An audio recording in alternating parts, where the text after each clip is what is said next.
welcome back to the Eclectic Collection.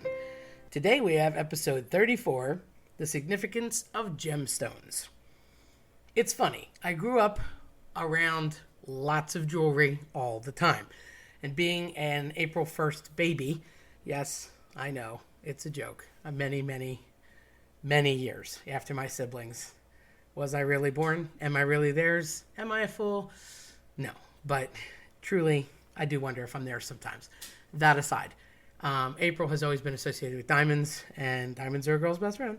So a lot of people have always talked about jewelry and such in my world, in my life, because my brother spent some time working with jewelers and selling some jewelry and working with a guy who's very good friends with that owns a jeweler downtown in Sansom Street in Philadelphia. Close to a jeweler now, really good guy that I've worked with forever, has made personalized pieces for my family. It's just always been something that we're near, and being the big crazy Italian family that I'm always talking about that we are, jewelry is involved. It's just going to be, whether it was for a engagement situation or a personalized piece of jewelry, and it's just kind of a thing depending on how far back you go. My mom always said, when you're 16, you get a piece of jewelry. When I was 13, she gave me a piece of jewelry. I had my name on a ring, and she did it for me in diamonds. It's pretty. I still have it, obviously. And I think it's just one of those things. ID bracelets, you give people best friend charms, different chains, and that's anything. You could do all sorts of personalized jewelry or watches or rings or whatnot. So jewelry's always been part of my life, and obviously in that jewelry, usually you have some gemstones. Now, of course, you could go rubies, emeralds, diamonds, and all the really high-end things, and that's what everybody always looks for. But some of the precious gems or gemstones that have come along are really neat, even if they are synthetic, and they've gotten just as much attention over time.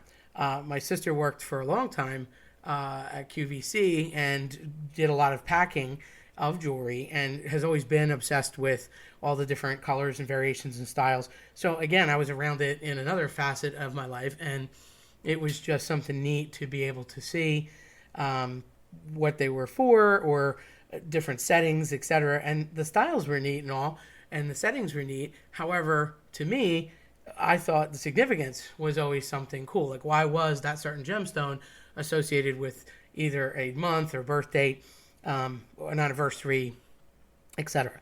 So made a little list here. Obviously, there's 12 of them. January, starting off any year, garnet is the theoretical stone for January. And garnet is a red stone, in case you don't know, like maroon. And it's supposedly associated with love, faith, loyalty, and constancy, or consistency, if you will. And that's just the traits associated with the stone. Now, that's not to say that horoscope-wise, totally different animal there is necessarily those traits. They aren't not necessarily intermingling, but they are the traits of the stone. So if you wear that stone, and that stone represents your month, you probably have some overlapping qualities, but that's what the stone is said to bring to the table. February is actually an amethyst, and it is associated with protection, humility, and spirituality. And maybe some of these things fit for you, and maybe they don't. And some people don't wear things according to their birthstone. They just wear things they like, and that's fine too. But you might find some overlap in your own personality if you think about this list. With the people in March, although you would think it would be green just based on St. Patrick's Day and whatnot, but no, it's actually an aquamarine, which is a blue stone, and that is supposedly associated with youth, love, and hope. So kind of a neat list there. April, that's my jam, diamonds, like I said. So I find this funny because I never associated with all these, but invincibility, eternal love, and foreverness, like being forever loyal. I think that's really funny for me, because I agree with all that. I don't know about the invincible part, but based on 9 Lives podcast a couple of weeks ago that I did, I'm a little concerned because I keep popping up like a cat. They haven't got me yet. So maybe there is something to the sense of invincibility. Who knows? But I just like April because, well, I was born in April, and I like diamonds because they're sparkly. But that's what it's associated with April. And in case you didn't know, people often say it's white, but in reality it's a clear stone. Although these days you can have chocolate diamonds and pink diamonds and blue diamonds and all sorts of diamonds. May is associated with emerald, which of course is a green stone. It's supposed to be faithfulness, harmony, balance, and peace for those people in the May category. June's stone is a pearl, and it is supposedly associated with intelligence, imagination, and determination. So those people have, that stone has those traits, and those people may overlap with them. July is a ruby, which is red, of course, and a different kind of red. That's more of a deep red, like a fire engine red, as opposed to the garnet, which is more on a maroon side, like I mentioned earlier. And the rubies are supposedly creative people, loyal people, honorable, and compassionate. August, the peridot, which is green. And I laughed at this because my mother was born in August. My father was born in August. I'm surrounded by a lot of Leos in my world. And again, not to the horoscope has some different connotations, but the peridot, the green stone, is good health, sleep, and peacefulness. And boy, can mom take a nap. So I'm thinking there's some truth to that. Maybe because she's wearing it a lot. I'm not sure, but maybe if she takes that mother's ring off that we got her, maybe she won't have the sleepiness and the peacefulness as much as I think. But it's comical. I have to take that off and do a psychological experiment, see if she's as sleepy. But boy, can she nap. September, they associate with a sapphire, and the sapphire is supposedly dignity, loyalty, serenity, and purity. And a little side note, you see sapphire is a blue, and it's kind of a light blue, almost like a Smurf, and it's very clear and sparkly. And I often find it interesting that if you find a mixed cocktail, sometimes you'll see like blue curacao, or there's different things with a play on the word sapphire, or even like the purples of Hypnotique and things like that. Different brands of liqueur and different brands of liquors are made with these funky colors, and sometimes the color is just a psychologically play on your mind, because they say, if you remember back from my Psychology of Colors episode, the blue is tranquil, and generally everybody on Earth, allegedly, I haven't polled them to find out, but everybody on Earth supposedly has at least one really good liking of at least one shade of blue.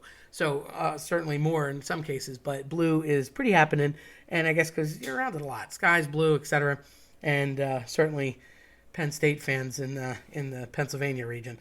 October, opal versus pink tourmaline. This one actually came up with both. Now, in my head, it's a pink tourmaline because that is always the stone we used to represent in my mother's ring for my brother. He was born on October 21st. But I have seen an opal, so I guess you can go either way with that. But it's interesting that that's really one of the only ones that you see an option. And they're associated with compassion and wisdom. So pretty big debate whether or not you want to pick one or the other. November is a topaz, and that is associated with joy, generosity, good fortune, and abundance. Which is funny because, again, if you kind of think about the timing, November, cornucopia, you've got the harvest, Thanksgiving. Of course, that's just a strictly American thing, but gemstones are found all over the world in all different places, so mined or man-made, either way, it's not limited to the United States, but I could see a play on that. Finally, December is considered the blue zirconia. Protection and prosperity and purity are associated with those stones. So just a brief list. Thought it was cool. A lot of different things with that. And again, not interlocking with the horoscope, but could overlap, and you might find some traits. And so I have to think about, if you do have a piece of jewelry that represents your birth month, and when you wear it, do you find that you're exhibiting those traits? If you took it off, are you not? Or are you just in liking of the color? Maybe you don't like it at all, and you just went off the board and got a different one. But as far as sparkly and interesting goes, gemstones are certainly colorful and neat, and something to have in any capacity. So hopefully you enjoyed today's episode, and I like to put some things together like this for you because I find them conversation pieces and intriguing. If you liked what you heard today, then please be an eclector. First of all, if you haven't signed up to be an eclector, you should totally be an eclector. What is that, you ask? It is a very cool, always loyal, listens constantly member, if you will, of the Eclectic Collection Podcast, which you can find us always at eclecticcollectionpodcast.com or, of course, your preferred platform. I'm Terry Tenaglia. Thanks for listening.